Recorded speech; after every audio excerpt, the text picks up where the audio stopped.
Joining us tonight to take all of this up, Victoria Toensing, former Deputy Assistant Attorney General for the Criminal Division of the Justice Department, Joe diGenova, former United States Attorney for the District of Columbia, the founding partners of the diGenova and Toensing law firm.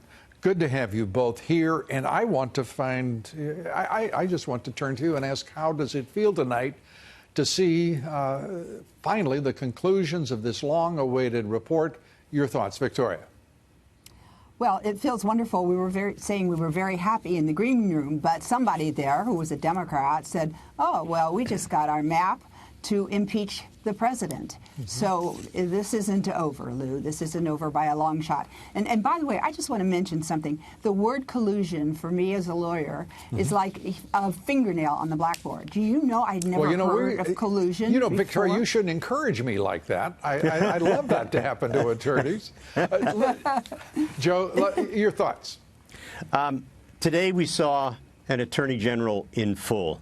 What one is supposed to look like: a brilliant lawyer, a man capable of turning the press into pretzels by talking to them. And also, we learned something else from the full exposition of the so-called collusion part of the report. It shows that categorically there was no basis for an investigation in the first place. It is now abundantly clear that in order to restore the integrity of DOJ and FBI, there has to be a full-scale federal grand jury of the Obama, DOJ and FBI, CIA, and Director of National Intelligence. That is not far away from happening. They poked the bear when they poked Bill Barr, and they poked the wrong bear. There is going to be a grand jury, and some folks are going to need lawyers. I have to say, this was the most, in just a matter of a few moments, standing there before a handful of press in Washington. I was so impressed with his command, as I said, and his intelligence and his constraint, and even, frankly, his humanity that he expressed without, it was just, I thought, remarkable. And I feel the president is very fortunate to have him, indeed, as is the nation. And we wanted him. You know that. So. I do know that. I didn't think I was going to get much of an argument on that. But let me just, the way you didn't play the other sound clip of one of the other give us time now, Victoria. You can't. We love you as a guest. We shy from freelance producing. But go ahead. But no, I mean, he teaches you constitutional lessons without even batting an eye. Yeah. The really dumb reporter who said, "Well, why did you decide it? Why don't you think Mueller wanted Congress to decide it?" Yeah. Oh, let me see. I don't think that's the role of Congress. The executive decides prosecutions. I mean, he just does it with such aplomb. Yes, he does. And let's turn to when do you infer, Joe, that, and I'd like to hear from both of you on this, when do you infer that Robert Mueller understood that he did not have a collusion case of any kind, conspiracy, cooperation, however you want to construct it, with the Russians? And can you discern as well his motivations in turning to obstruction of justice, which came as a shock to everyone in June of 2017?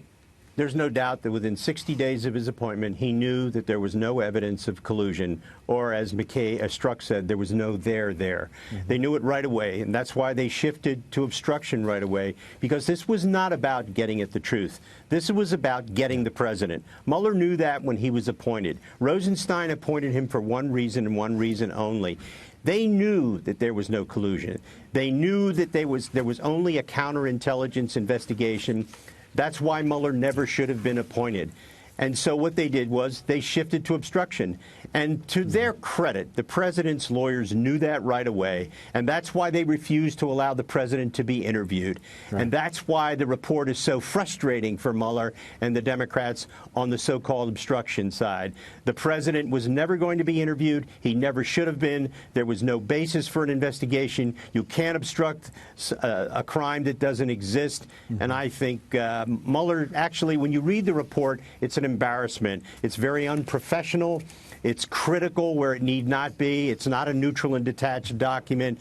Mueller should be ashamed of himself. Mueller was a tool of Wiseman, and that's what this report is all about. This is a Wiseman diatribe. To even And they consider were whether all a tool of the Democratic Party, the DNC and the Hillary Indeed. Clinton campaign. Indeed. And they did, I think it is fair to say, steal the midterm elections by perpetuating Yes. the investigation beyond their original charter.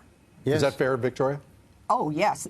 Here's what bothers me. 47% of the American people think that the Russians got in and fiddled with our voting machines, when in fact, when we read this report, we find out that the two things that they did was they put out a campaign of smearing, a publicity campaign. Oh, we haven't heard that in a campaign before.